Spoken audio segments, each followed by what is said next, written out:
for the audio, or you can even watch back. Giving players all the props, or put them on blast. We don't give no hot takes, only talk facts. We're giving all our devotion, riding high on this wave of emotion.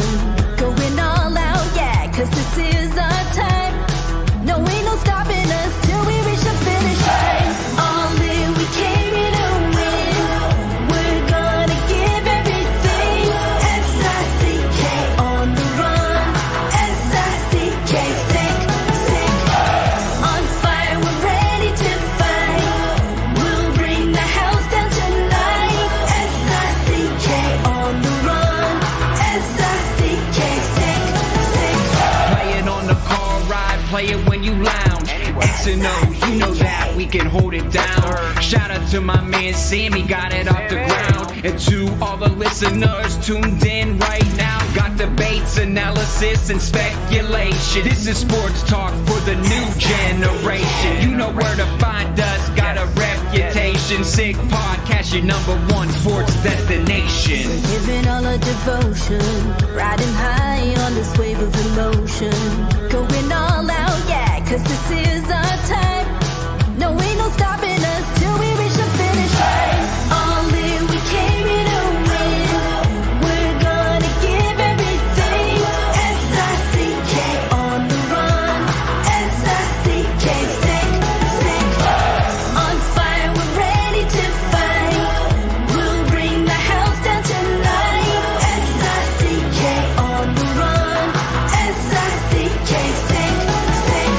S-I-C-K is the sickest podcast. Tune in for the audio, or you can even watch back. Giving players all the props, or put them on blast. We don't give no hot takes, only talk back. S-I-C-K, S-I-C-K, S-I-C-K, S-I-C-K, S-I-C-K, S-I-C-K, S-I-C-K. All in, we came here to win. We're gonna give everything. S-I-C-K on the run. S-I-C-K, sick.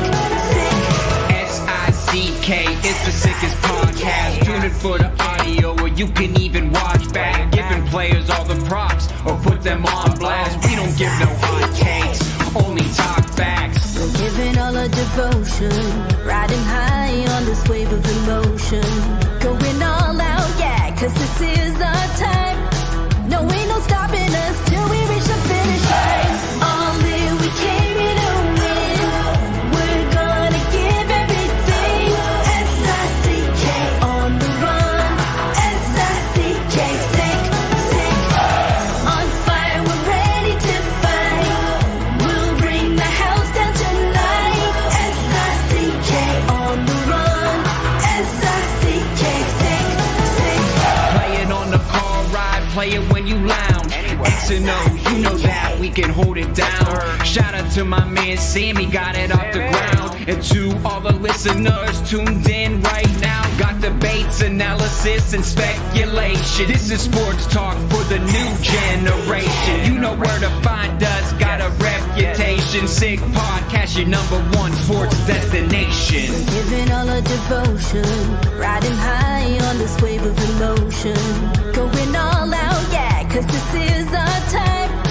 No, ain't no stopping us till we reach the finish line. All in, we came here to win. We're gonna give everything. S-I-C-K on the run. S-I-C-K, sick. On fire, we're ready to fight. We'll bring the house down tonight. S-I-C-K on the run. S-I-C-K, sick.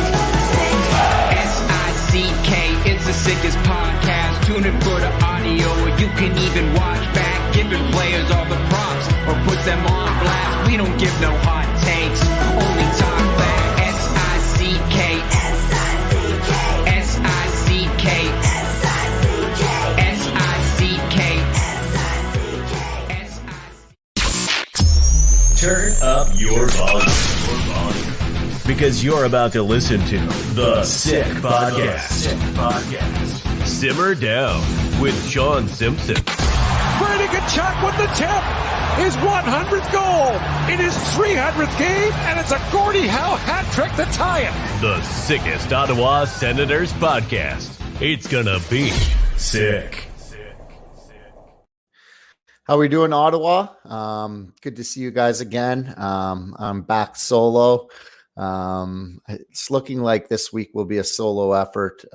Maybe get some guests, but most likely be solo. But I have you guys, the fans, and the question askers. So not doing this alone. So thank you as always for those questions. Please send some questions in again today.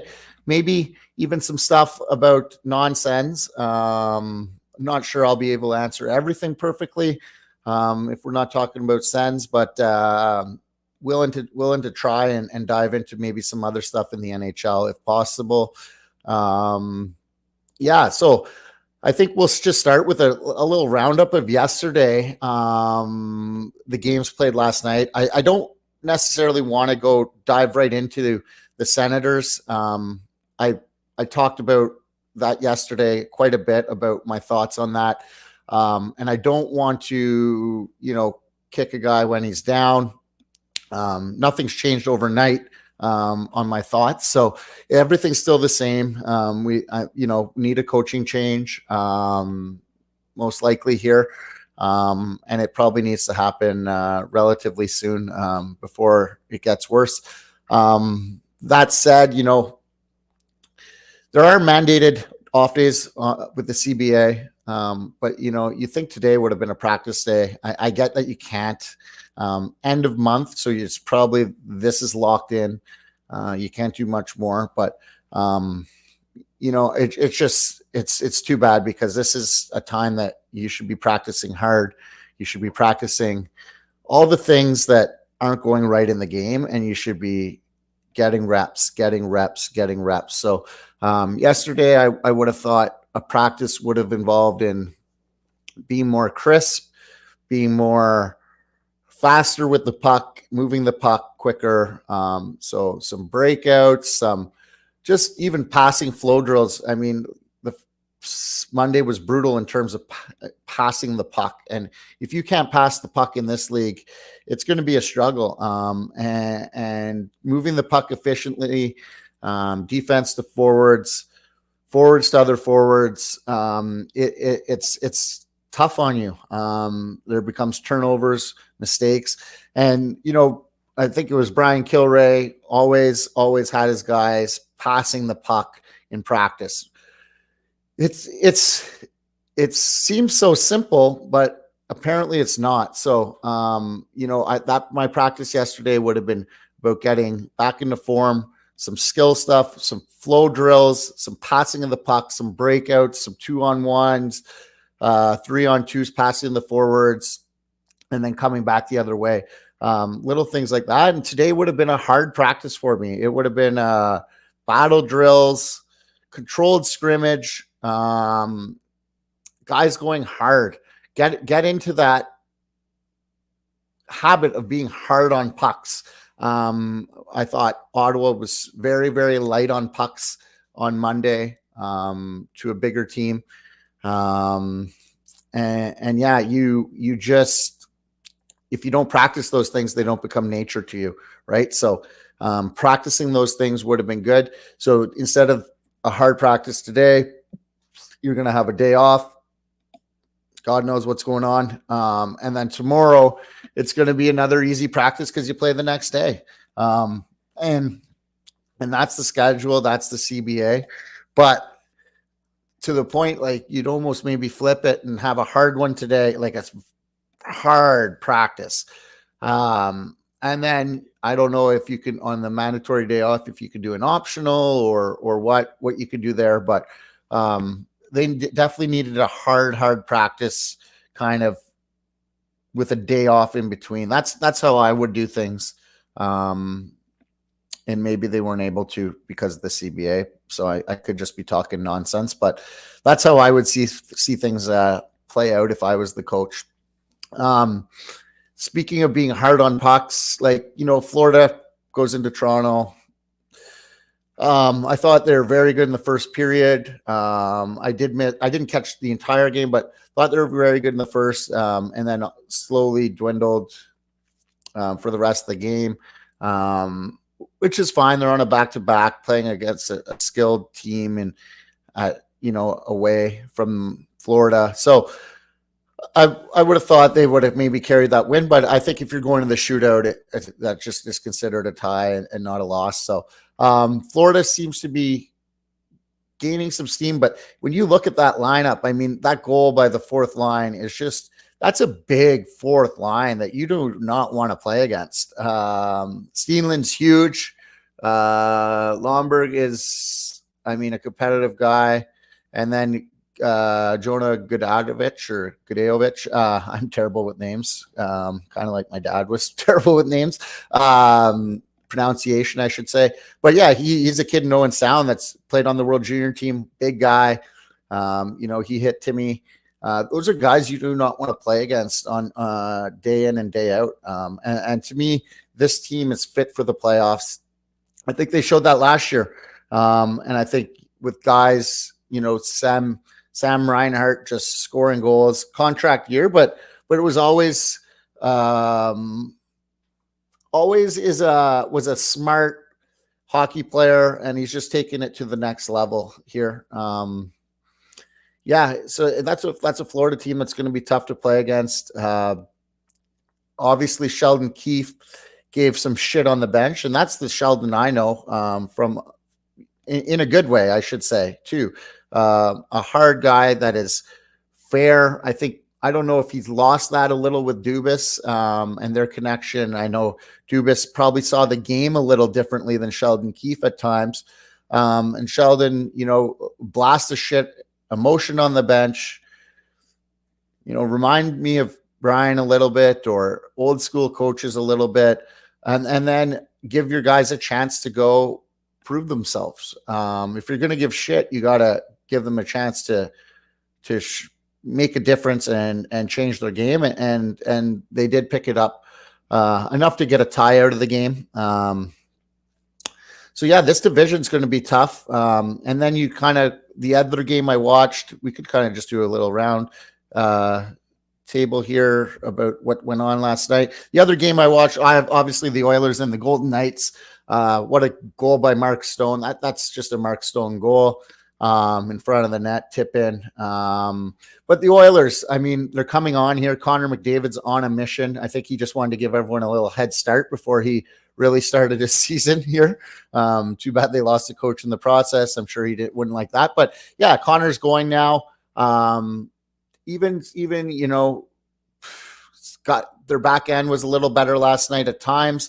They still let in a goal as soon as they score, which I find good teams don't do that. When you watch Pittsburgh on their cup days, as soon as they got scored on, they got one back, or if they scored one, they do not allow one against them. And that to me, that's a sign of a good team that's played together for a while, a good team that's well coached, that knows what's on the line the next minute after a goal, whether they scored it or you scored it.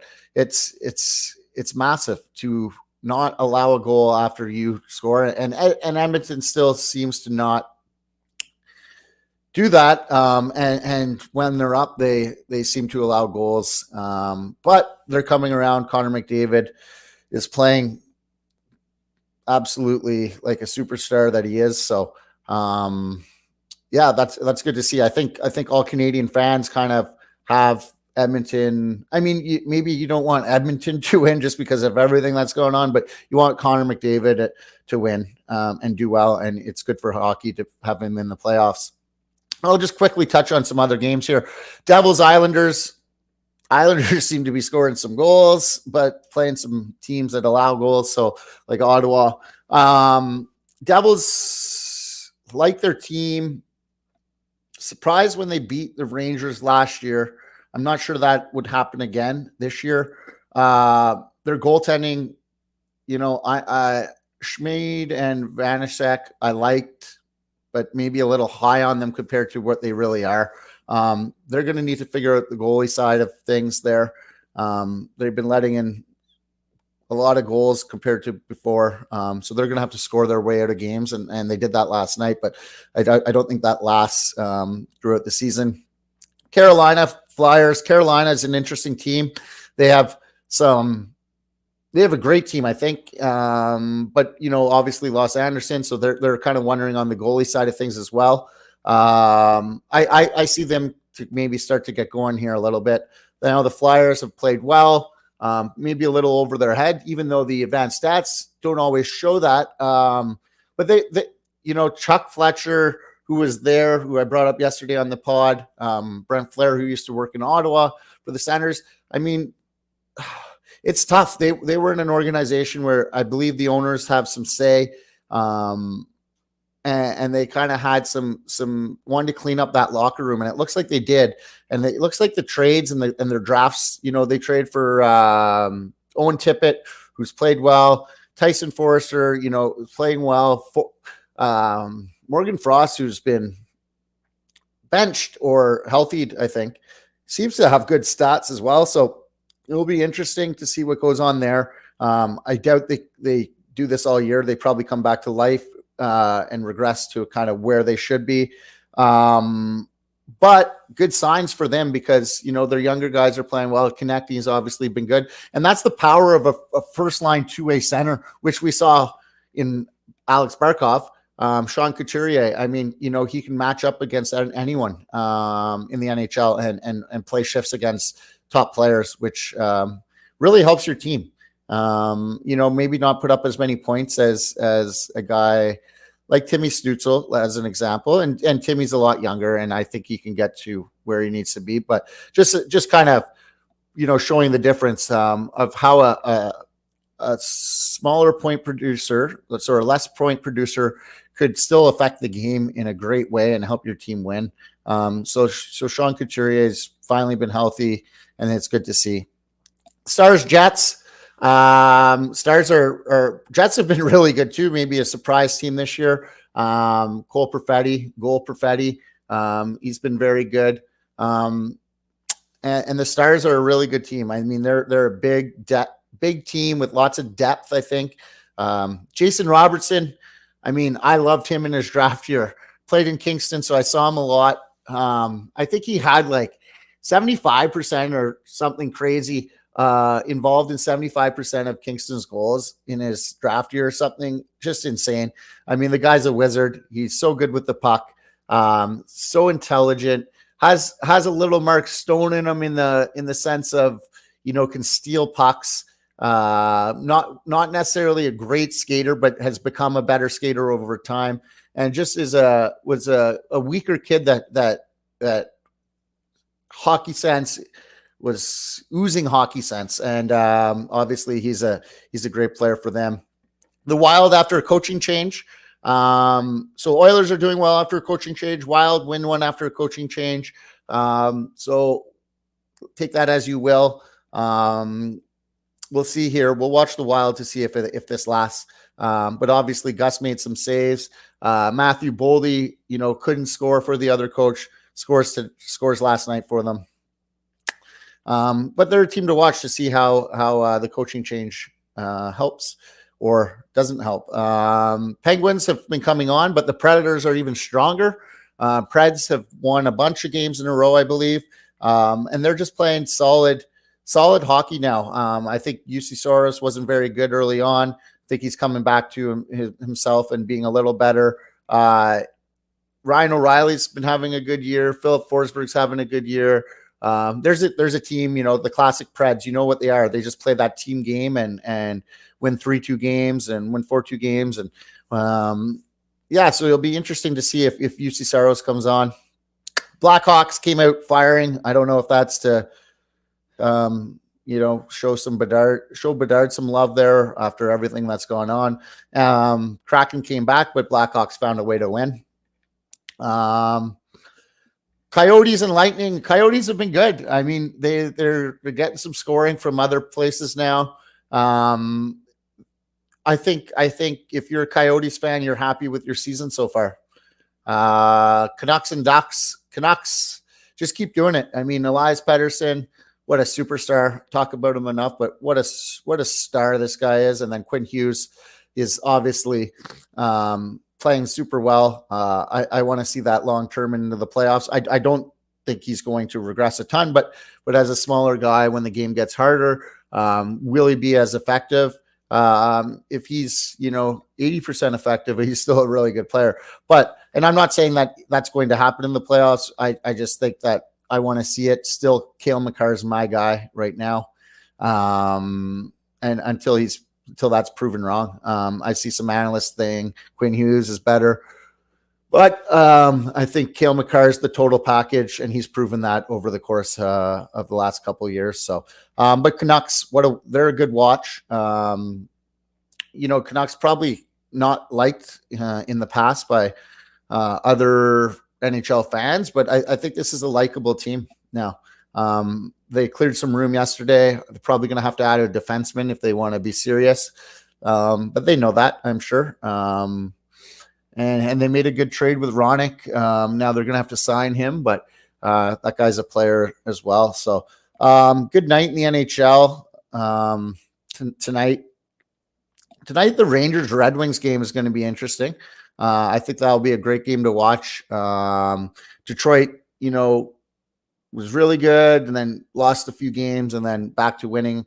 Rangers, got beat bad the other night, but overall, they've probably been the best team in the NHL. And then obviously you have the Kings playing tonight against the Caps, the Caps are probably going to come back to where they really should be. But the Kings keep winning, and that's a deep lineup as well. So some good teams playing tonight. Really, I mean, when I watched last night too, that 2014 draft goes off in my head, because you have Aaron Ekblad, Sam Reinhart, Sam Bennett, all on the same team, which is very interesting. And how I would love to know how you guys would rate those three if you're starting, if you wanted to win, because they're not old, but they're getting a little older. So if you had to win a cup in the next 3 years, who would you be taking out of those three? And it's hard. I watched all three play lots. Ekblad and Barry. Actually, sorry, I didn't watch Sam Reinhart at all. Sam Bennett I watched quite a bit, and then the guy that I also watched a ton was Michael Delcole, who was in Oshawa. Michael Delcole, some people said he might be the best player out of the draft. I've heard people say that to me. I didn't believe it. They're just a guy that had hockey sense, but just not twitchy, and wasn't really hard enough compared to maybe a guy like Sam Reinhart, who my dad did draft, who was obviously not a great skater at the time, but really smart, but kind of had that a little more gumption in his game compared to Michael Delcole. And that's really the difference there. Michael Delcole was a big, smart guy who was a star in the OHL at times, and just didn't have that want, I don't think, to get there. And then, so Sam Bennett Ekblad is an interesting one for me. I think a lot of people would have said Ekblad for sure early on in the career. I think it's a lot closer now. Sam Bennett is, what a player! Just beats down Domi in front of the home fans. This guy does not give a shit. He's going to score goals. He's going to run your goalie. He's going to run you, and he doesn't care. And what is anyone going to do about it? Because no one has really yet. And he's just going to go about his business and help teams win and be a force in the playoffs. But at one point, Calgary traded him. They didn't think he was the player they drafted, and that just shows it takes time in this game. Because a guy is good at 19 doesn't mean the guy that hasn't been good at 19 is no good. It takes time. And that draft is an interesting draft. Nick Ritchie, big guy that probably didn't have a ton of want as well. And that's kind of his thing. Maybe some hockey sense issues, but that guy I thought could be a good guy that could help you win. And Anaheim took him with our pick that I think we were trying to maybe trade Spez in that area or something. I'm not sure. Well, that was the Bobby Ryan, I believe. Yeah. So that was a guy that would have been in our wheelhouse. I'm not saying we would have taken him, but I think we didn't mind him as a player. There's, if you keep looking there, Fiala's good, but Perlini, Verana's fine. Perlini hasn't had a great career. Honka hasn't. Milano hasn't. There's some guys that miss, and that's what happens in the first round. It does happen. We expect a first rounder to play, and you should expect a first rounder to play if it's your organization. But the truth is that doesn't always happen. One of my favorites from this draft, I mean, I watched Ivan Barbashev. I think he's been good. He's turned into a really good player. I just didn't know how much he would score at the next level. And he's kind of maybe proven me wrong a little bit. Andreas Englund, funny, eh? These big D, they play after their second, third team later on in life. And he's been playing now, and good for him. But the one guy I really liked is, and I see him again last night, is Michael Amadio, who played in North Bay. I mentioned before, watched North Bay play a ton that year. They had Nick Paul. So at this draft, we traded for Nick Paul as well on the second day. But I thought Amadio, there's just a big, smart kid that's going to help your team win.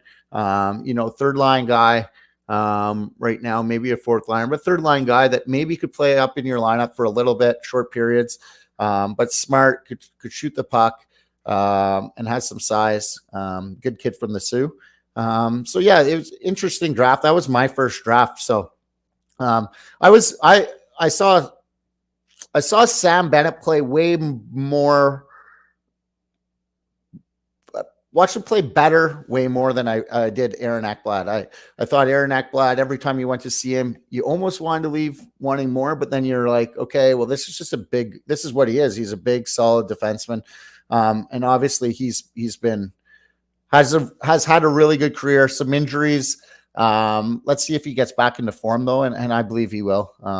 But at times, you kind of question if he became what he was supposed to, I think. But after the second last injury, he kind of was very mad, but I think injuries do that to you. And he looks to get back into form here. But let me know who you'd like, Sam Bennett or Aaron Ekblad on your team there. Let's maybe start with some questions here. And these questions do not have to be all Sens related again. I can maybe try and touch on some other things, but if it's Sens related too, great. I know we talked about a lot of the same things day to day. We're on every day, so it's tough. But yeah, let's start with some questions. Are you concerned with Tkachuk's play and or attitude so far this season? No, I'm not going to get too down on guys until there's a coaching change. I want to see this team with a coaching change. And from there, then it's up to the players. There'll be no more excuses. Ideally, you're hiring a good, experienced coach that knows what they're doing and has proven that. So then it's really up to the players from there, including Brady Tkachuk. I want to see these guys in a different system with a new voice and see what happens. And then really it's going to be a big off season here, because you should know, you should be able to evaluate your talent on your team better than any other team. You know the players, you know what they are, you watch them play, you see them, you're not catching them on a one-off good game when you're there to scout. You got to know these guys, and you can't get too sour on guys, but you can't get too up on guys either, high on guys, because you're going to make mistakes. So you gotta really be sure of what your players are, and then make changes based on that. And you need to start rounding out your roster to make the playoffs here. You've done your draft picks, you have your core, and now it's about tweaking to make this roster better. I guess we should do another one. what are the odds Sens fans are screwed this season because Anduler wants to do it right? So we won't have a new coach until the end of the season, chosen by the new GM. Well, I'm not sure if that's true. I thought the perfect time was after Monday night's game to get a new coach. But there's still, a homestand here. If it goes right off the rails, I think that obviously there's going to be a new coach come in. The only way I could see DJ really staying is obviously if they start winning, or it's like it's just fine and they aren't sure who they want to hire. But I wouldn't be worried about hiring a GM before a coach. I know that's typical, that's what you want, but now's the time, and to me, you're hiring a good coach. You're not taking a chance on some junior coach or whatever. You're hiring a coach that can come in and do a good job. So, and like I said, that gives the new GM, a little more time too to do their things because it's not their hire. So, as a GM, would I want to make my own hires? Yeah, eventually. But if the people before me hire a good coach and he's doing well, whatever. And if not, then that's on the owner. So, win-win situation as a new GM. So I wouldn't worry about a new GM coming in here and wanting to pick their coach right away, because GMs will get their coach eventually if things go off the rails, and that just gives them more time to build their team. So let's do another one, please. What are your solution for the overtime shootout debate, especially after last night's goal review? I mean, the shootout, if it goes to a shootout, to me, that's just a tie. It is what it is. I'd much rather have 10 minutes of overtime. And then you could do a shootout or whatever. I don't think you want to go too long, but I think after 10 minutes, there's going to be a goal. Now I hear, it should have can't cross the back over the red line or the blue line. I'd be interested in that. But I'd like to just see the game at 10 minutes, force these guys to, get a goal one way or the other. Let's do another one. Assuming he gets healthy, what do you think of Tyler Boucher as a prospect? This is tough. When you don't see a guy play very often, it's tough to make a decision. I think this year will be a big year for him in the lineup, slowly working him into the lineup more and more.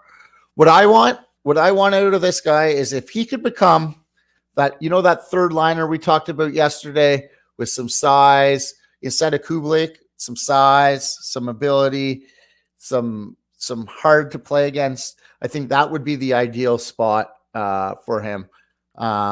If he could become that, I mean, like our top six is fine right now. You're probably going to have to add a piece in there via signing or trade once Giroux's done. But I think G has some years left. I mean, he's a stable, he's rock. He works hard. He works out hard. So there's nothing to believe that he can't keep going. And if you can sign him, but yeah, I think that third line role, hard to play against, good in the playoffs. That's something that I would hope he becomes if he continues to play. Let's do another one. TML World got this question yesterday. Do you think Ottawa will win a cup before Toronto? Yes. Like I just mentioned on a high level, like Toronto, I don't love their back end long term. Ottawa, I think, is going to have a better back end with the guys they have and the guys coming. I think they have the goalies of the future. Not that Wall hasn't been good for Toronto. And I think they have their guys locked up long term at a better cap dollar amount, and I think that's going to set up nicely for them as the cap rises here. That said, Leafs have their guys locked up at a higher amount. Guys like Matthew Nyes, I'm a big fan of, but I think overall, organizationally, Ottawa's in a better spot to continue growing their team. Let's do another one. When scouting a player, how much stock is put in looking at the player's off-ice character opposed to their on-ice character? So this is something I find super, super interesting. Reading the Cubs way, Theo Epstein, he went a lot of analytics earlier in his career, and then he sat beside a guy, an old school scout, that put a lot of emphasis on character. And what he tried to do is blend the two together. And as more and more people or more and more teams started to go the analytics way, his edge was character. Because if everyone's reading the same stats, mostly the same, then they all know about the guy's ability to play. Now it's what is going to get you there. So as a young scout, I'll admit I didn't necessarily put as much stock into that as I thought, because I thought, why wouldn't you just want to be a player and work as hard as possible? I just thought everyone would do that. Now I believe you have to want it. You have to want to become a player. You have to do the things that other guys aren't going to do to become a player. And then on ice, you have to play hard. You have to do those things that other guys don't want to do as well. When you look at fourth liners, those fourth liners on good playoff teams that go to work, those guys aren't necessarily more skilled than anyone else.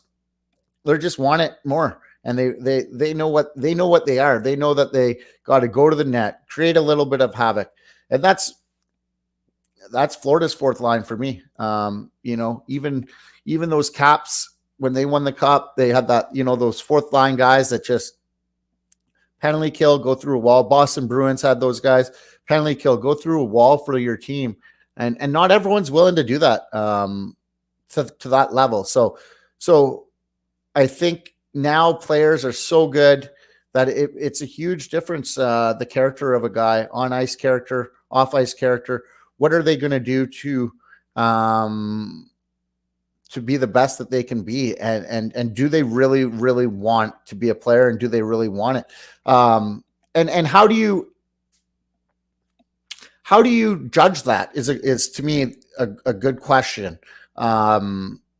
Certain teams did surveys and personality surveys, which is something I was interested in. Talking to guys is tough. They're so well coached now on what to say. But if I was a GM, I probably would have in key areas part-time guys that went and found out everything about a player. Theo would talk about talking to a grade 9 math teacher or talking to a principal or things like that, and really digging down and trying to figure out what these kids are like. And the problem is too, they're 17 when you're drafting them. So things can change. People mature, people grow up, people change what they want in life 100%.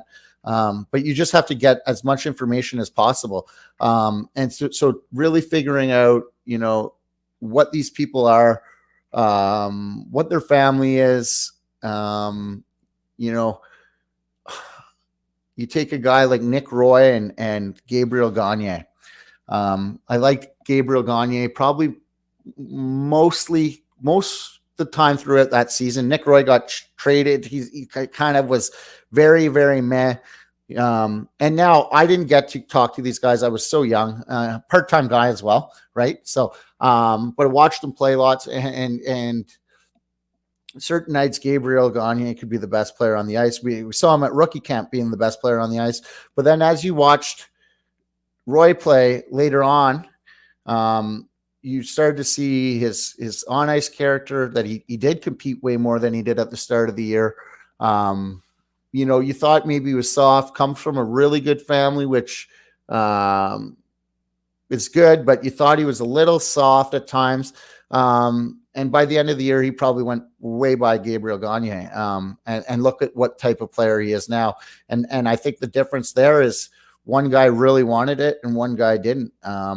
Both big guys, both tremendous skill, both could, shoot the puck.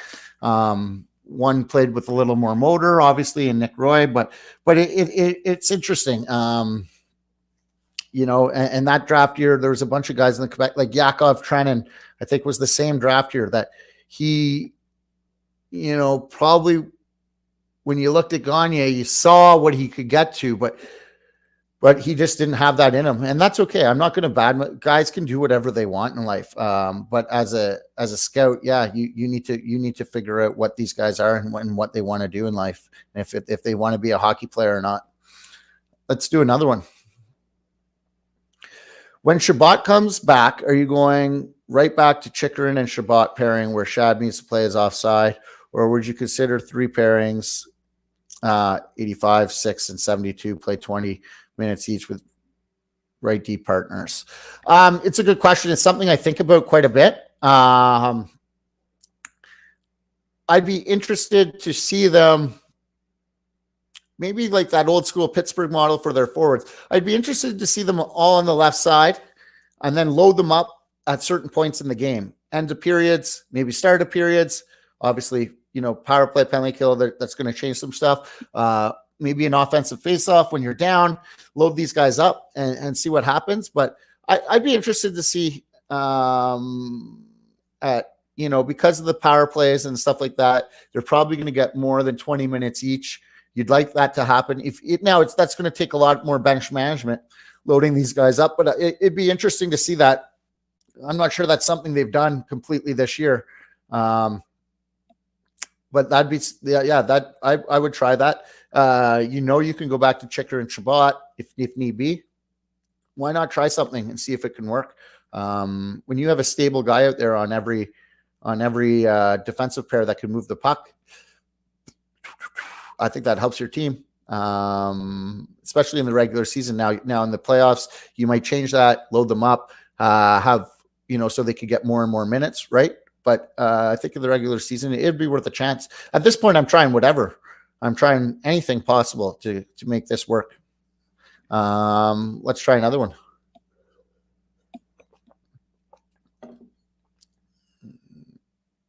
All right. Are you able to share any hockey stories, Brian Murray, that listeners would like? And so this is something I think about. I think it has to come naturally for me. I've shared a couple, about Corey Perry when he went to watch Corey Perry, the Pajot one. It's not necessarily stories for me always too with him. It's just how he carried himself. When I'd be scouting ex-players, they could be development guys or scouts would come up to me and say, "Hey, I've heard you're Brian's nephew. Just want to tell you, when in a league when coaches weren't necessarily nice or fair, he was the man." And I love hearing those stories. Certain things like, you'd just be sitting in the office talking about the team and things like that. And he's a big believer on empowering players, giving guys a role. Antoine Vermette, you might be a second line winger, but for us, you're a third line center and you're going to help our team win because of that. And he feels empowered. He feels like he has a role. And I'm not sure we have that on this team right now. If I remember, I forget the exact incident, but some guy was doing some shit and, Nealer wasn't playing every game and he said he'd have Nealer right out next. I think it was in one of the playoff games, have Nealer right beside him very next shift or next game. And just giving people a role and giving players a chance to succeed in that role and believing in them. Challenging them. He would always challenge scouts. You didn't know necessarily what his opinion was. He could believe you, but he would always challenge you to see. And that brought better out of you. And that brought betterness out of all the scouts. Hopefully over time we start to, tell some stories. I'd like to get, guys like Doug McLean on, or something like that could tell some stories as well from back in the day. I caught him. I was with him more in the later days. Yeah, and more will come to me. Now I'd like, talking about it, even start to think of some. So those will come. Simmer knew him as well. So when Simmer's back, I'm sure we can start talking some stories as well. That's my favorite thing is old school hockey stories. So I could listen to Brian's stories or Terry stories or all day. That's to me big reason why I wanted to do this podcast at the start was just to, get back to maybe hearing some of those things and talking hockey. So hopefully more in the future. All right. We're doing all right here. Did you see the Ryan O'Reilly pick on the overtime goal? If yes, do you think that should have been a penalty? I didn't see it. That's the tough part. It's hard to see everything, especially whenever I have my other job that I need to, kind of take care of too. But Ryan O'Reilly, the factor, Tim traded for him. Always a huge fan. What a player he is. I think that's a guy that just helps your team win. He just, that's what he is. He's does on the ice, wins draws. He brings your guys into the fight and he helps your guys get better. So I think every team needs a Ryan O'Reilly on their team. And he's maybe a mini Bergeron. So every team needs, would love to have a Bergeron, right? So I did not see that. I'll take a look at it though. I wish I could just pull that up right now, but I'm not sure how it works with my mic and if you can hear everything in the background and stuff. So anything else? Do you feel like the sale taking so long has affected the on-ice production? These guys are pros, so it shouldn't, but it's reality. So yes, it maybe had an effect on hiring a GM, which means it had an effect on who's coaching the team. So there's that right off the bat. So yeah, it's definitely affected it. That said, effort level needs to be there day in and day out. Effort level throughout the 60 minutes needs to be there, and it hasn't been. So who that's on, I think that's a bunch of different people. But it's time for the owners to make a change, I think, unfortunately. Now, hopefully DJ goes and wins 4 in a row here, and life's good, because I don't want anyone to get fired. That's no fun in life. But that's the reality of pro sports. You get hired to get fired, and when things aren't going well for a wide variety of reasons that aren't just on the coach, you're gonna get it. The coach is gonna get it first, and then if things stay the same, the players are gonna need to be made changes. That's the reality of things here, and all right, let's do another one here. Sean, would DJ be allowed to make changes to his staff at this point, knowing that he is on paper thin ice with his own job? It is truly just a waiting game to find DJ's replacement now. So that's interesting. I definitely think his assistants haven't done him any favors. They're good hockey guys, but you just have to look at what's gone on, and I just look at what's gone on in the past and have to make my decision there. And so I don't think he'll be allowed to make a decision with his assistants right now, because I think obviously he's on the hot seat. But that said, I think having good assistants in here for the next coach that is hired is going to make a difference. Those guys are the guys, handling the defensemen and their drills at the end of practice and making them better.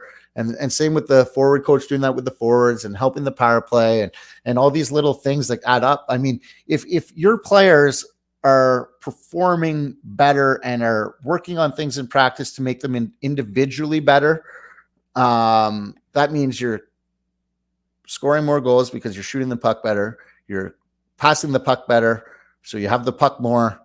All these little things add up into making your team better. As individuals rise in their ability, the team should naturally rise because the game's easier to play. Now, you also have to, within that, you have to work on your team structure and your team gameplay. But I think as your individuals rise in ability, these guys aren't finished products right now in the NHL. They could always improve. They could always get rid of bad habits that they've picked up over time.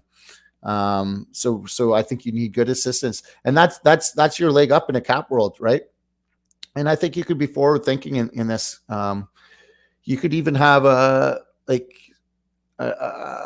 gameplay coach or something. I'm just now thinking outside the box on the moment, but I would try and have guys in here that have experience, proven that they've done it, but also have younger people in here that can help guide those and say, well, why don't you look at this? Maybe,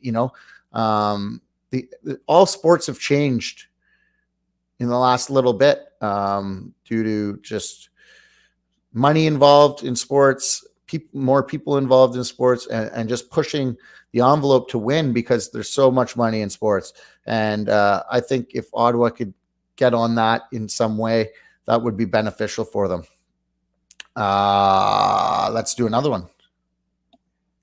Looking at the draft here, how deep does it go in the first round?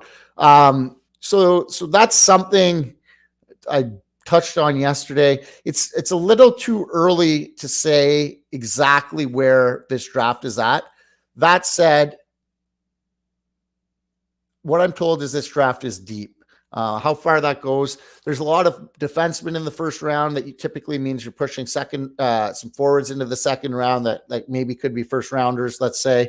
So I think it's shaping up to be a good draft. Now things can change over after Christmas pretty easily. Guys will take a step or not take a step. So when you're looking right now, you're just kind of building that pre-list of what you're going to be really focusing on in the second half of the year. And I'll do a bigger thing on this, but because we're kind of getting close to end of time, but basically you are making sure in your league right now, you're making sure if I'm in the Quebec League, I'm watching every team once at home, once on the road, and then another time either home or the road, and knowing every player in your league first and know what the list is that you need to kind of keep an eye on. And you're just going to whittle that list down into what will be your finalists. There will be one player that you didn't think was any good at the start of the year that has become a guy that you at least need to watch now. And that can be tricky too, because the player could have really been what he was at the start of the year, or he could be what he is by the end of the year. And you have to figure out what one he is. Just because he's come on and had a good end of the year doesn't mean that's what he's going to be as a prospect. And you really have to know it could go either way. Obviously you like guys that have a good second half. Matthew Nyes is a guy that did not have a good first half of the year. And I ended up watching him I watched 3 games of his online. So it's very different. And I loved him as a player, but I didn't see him play bad at the start of the year. So I naturally loved him, thought he was a first rounder. But that's because only what I saw, I didn't have the history. Now that I could have been very wrong on that though, too, right? It could go either way for certain guys. So you just got to be careful, do your due diligence, and just gather as much information as possible so you can make a good pick. But yeah, this draft is shaping up to look like it's going to be a solid draft. With some depth at it. So that's good for the Sens. Obviously you have 2 picks and yeah. Let's do another one here.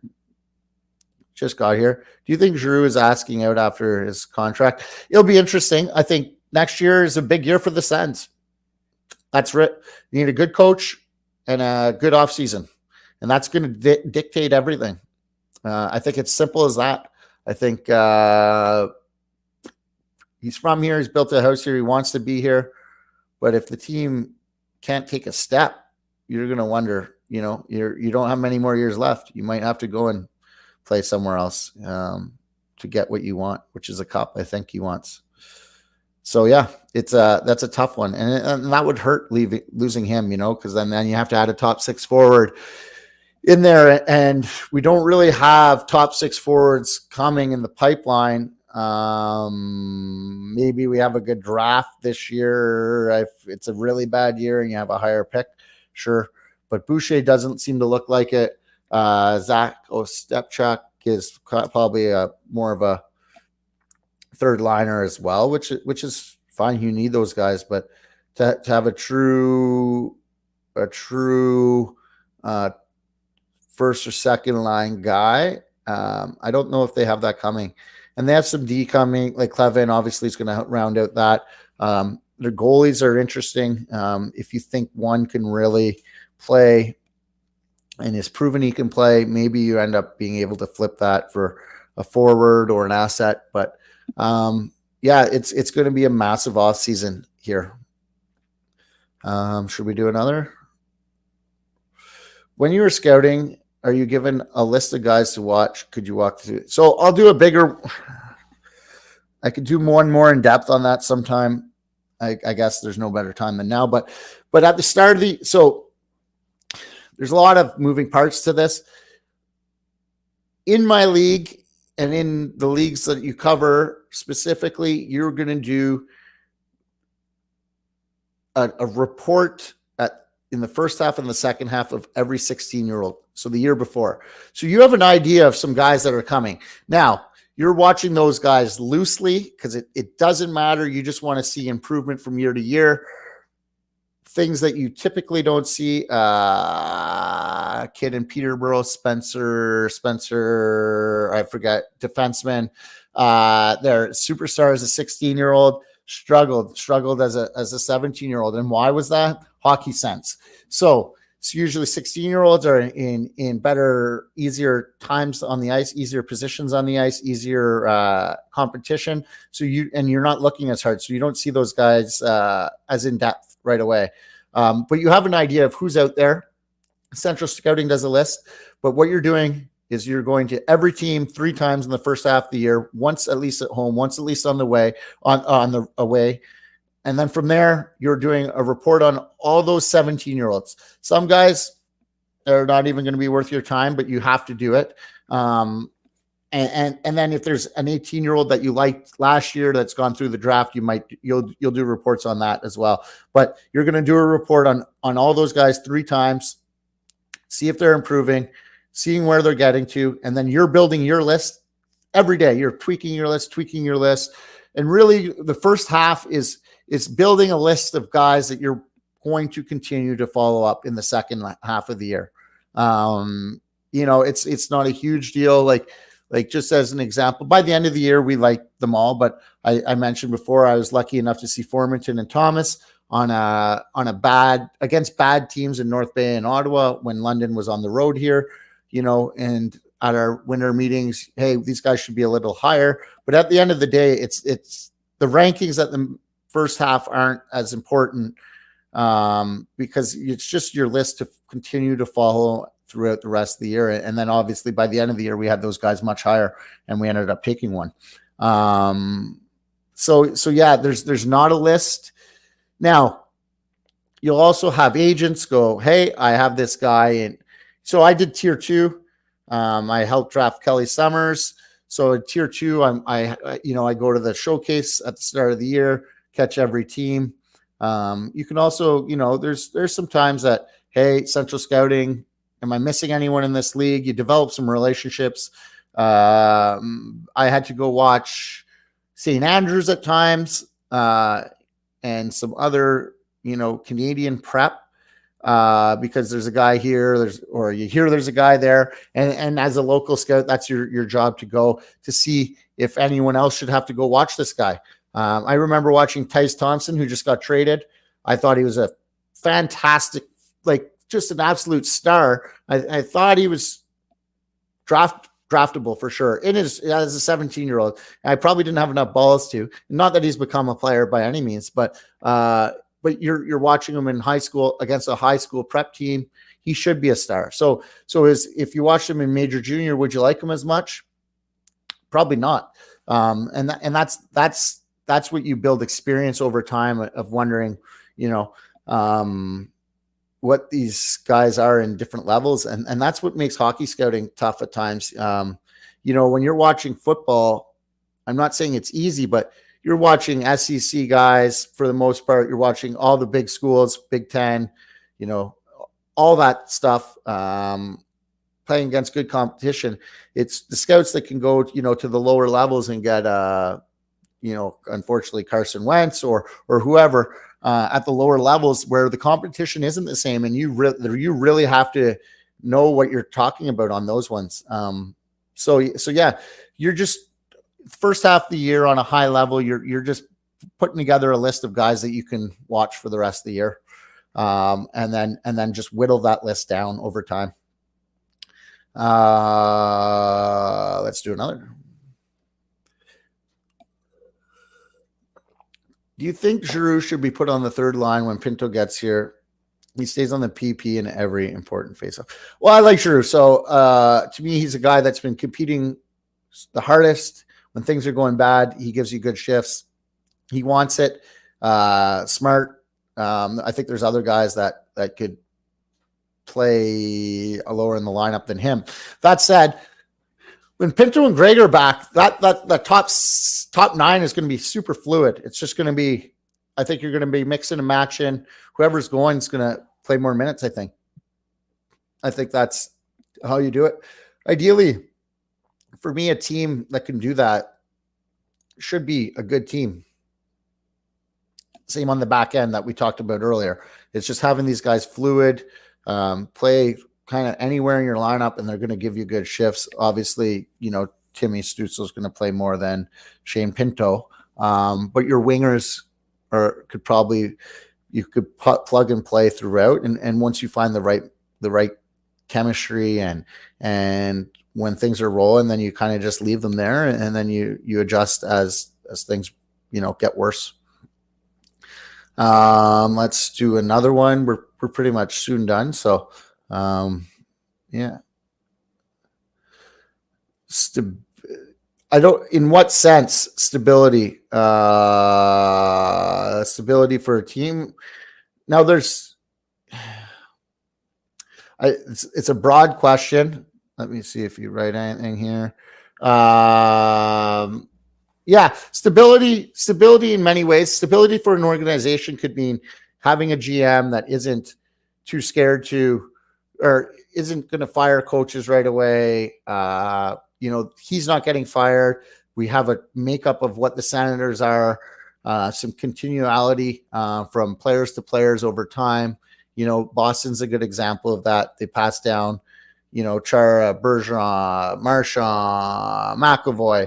Over time, it's almost like a tribe that, their morals and their character get passed down over time. So that's like, to me, stability in a franchise. And that's the ultimate goal. But you can't have stability if things aren't going well either, right? You can't just have stability for the sake of stability. If the tribe isn't eating, you're going to maybe find a new chief, right? So something like that is kind of how I look at for stability.